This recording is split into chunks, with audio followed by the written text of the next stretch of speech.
Selamat pagi semuanya, selamat sore di Indonesia. Selamat hari kelahiran Pancasila. Salam dari Jerman, saya lagi di Jerman di Frankfurt mengikuti pameran IMAX, pameran khusus para penyelenggara, event organizer, PCO, venue owner, dan lain-lain. Dalam kesempatan ini guys, saya ingin menyampaikan atau mendownload salah satu video dari adik saya Timo Scheunemann, Coach Timo, yang mengulas tentang Pancasila, khususnya sila 1 sampai sila 5. Coba kalian dengarkan baik-baik dan perhatikan, isinya sangat-sangat bermanfaat dan sangat-sangat bagus. Sekali lagi, salam dari Jerman. Salam Pancasila. Luar biasa ya, hari ini hari Pancasila. Saya mau share sedikit tentang Pancasila, bagaimana Pancasila itu luar biasa. Dari sisi pemilihan kata, dari sisi nilainya tentu saja, tapi juga dari sisi penempatan sila-silanya. Ya, ini pandangan saya sendiri, interpretasi saya sendiri, karena dimulai dari dulu saya suka salah antara sila kedua sama sila keempat, suka tertukar gitu kan. Jadi saya kemudian mengingatkan diri sendiri dengan cara seperti ini. Ya, pertama, ketuhanan yang Maha Esa. Kenapa ini harus di awal? Karena memang Tuhan itu dasar dari segalanya, dasar dari moralitas, dasar juga dari tujuan hidup. Apa arti hidup ini kalau tidak ada Tuhan, seperti itu. Nah, kemudian yang saya suka juga adalah pemilihan kata Esa. Bisa diinterpretasikan oleh masing-masing kepercayaan dengan cara mereka sendiri-sendiri. Ya, jadi kalau dalam Islam, Esa betul-betul satu, jadi satu. Ya, satu Tuhan. Kalau dalam Hindu dan Buddha, menyatu, Esa menyatu. Kalau dalam kekristenan, Esa diartikan kesatuan. Jadi betul-betul pas ya untuk semua kepercayaan yang ada di Indonesia. Luar biasa. Kemudian kemanusiaan yang adil dan beradab. Kenapa harus di sila kedua? Jadi dari Tuhan langsung berbicara tentang manusianya. Manusianya kalau mau adil dan beradab harus dekat sama Tuhan. Makanya sila kedua harus berada dekat dengan sila pertama.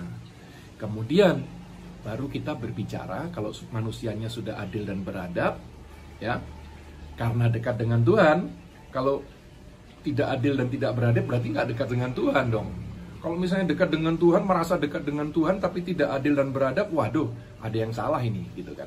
Nah, kalau sudah adil dan beradab, kita bisa berbicara tentang nomor 3, persatuan Indonesia. Karena kalau tidak adil, tidak beradab, waduh, sulit menyatukan, gitu kan, kepentingan masing-masing agama, masing-masing suku dan pulau-pulau yang begitu luar biasa banyak di Indonesia. Oke, kenapa persatuan Indonesia ada di tengah? Ya, betul-betul nomor 3 kan, 2 di kiri, 2 di kanan, gitu kan. Karena menyatukan, persatuan Indonesia bukan hanya menyatukan Pancasila, ya, berada di tengah gitu ya, cocok. Tapi kalau tidak ada persatuan Indonesia, ya tidak ada Indonesia gitu kan. Jadi menurut saya luar biasa bahwa persatuan Indonesia itu ada di tengah. Dari situlah kita masuk ke sila keempat tentang demokrasi ala Indonesia. Kerakyatan yang dipimpin oleh hikmat kebijaksanaan dalam permusyawaratan perwakilan. Jadi dengan kata lain, demokrasi ala Indonesia yang tidak menyampingkan nilai-nilai leluhur kita gitu. Karena kalau kita lihat leluhur Indonesia, mereka welcome pada semua bangsa. Silakan, monggo datang. Tapi jangan sampai mengganggu. Jadi yang ada di Indonesia itu sebenarnya bukan WNI, WNA, bukan suku A, suku B, suku C, bukan agama A, B, C, D, bukan etnis ini, etnis itu, bukan. Hanya ada 2 sebenarnya. Orang-orang yang membantu Indonesia membangun, atau orang-orang yang merusak Indonesia, mengganggu Indonesia. Hanya ada 2 macam orang di Indonesia. Dari situ kita masuk ke sila kelima, keadilan sosial bagi seluruh rakyat Indonesia.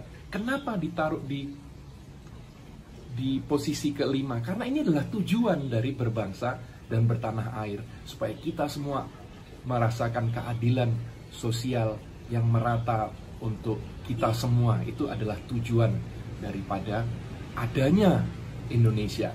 Jadi itu tadi pemahaman saya tentang Pancasila, luar biasa ya. Jadi mohon betul-betul dijaga Pancasila ini, karena yang membuat Indonesia begitu spesial adalah justru penyatuan dari begitu banyak bahasa, ya, suku dan agama. Itu yang membuat betul-betul Indonesia ini spesial. Kemajemukan Indonesia yang membuat Indonesia spesial, dan itu harus dijaga. Tidak akan datang dengan sendirinya. Jadi sama kalau di bola, tidak akan datang talenta-talenta yang luar biasa yang bisa diharapkan oleh timnas Indonesia. Tidak bisa. Kita hanya mengharapkan, harus dibangun, harus dididik, ya, harus dilakukan gitu sesuatu untuk mendapatkan itu. Jadi sama dengan teknologi. Kalau Elon Musk mengatakan teknologi itu tidak datang dengan sendirinya, harus dipush.